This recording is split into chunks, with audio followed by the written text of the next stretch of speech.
এটা কেউ দেখে বলতে পারবে এটা কি?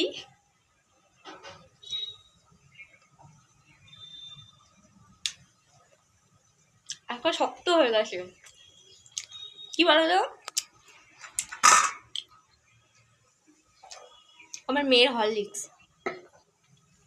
রেখে রেখে এত শক্ত হয়ে গেছে। প্রথমে এতে গরম জল দিয়ে অনেকক্ষণ ধরে ভিজিয়ে রেখেছিলাম, কিচ্ছু হয়নি। একটুখানি গোলা হয়েছে শুধু, কোনো কিছু গোলাই হয়নি। তারপরে কষ্ট করে এটাকে বার করে ডিপে থেকে এখন এরম করে খাচ্ছি, পুরো সেই ক্যান্ডিগুলো যেমন হয়। বলো, এটা চিকেন নয়, হরলিক্স।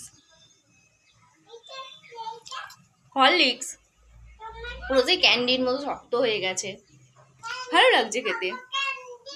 ক্যান্ডি খাবে? নাও খাও, হাত দেবে না।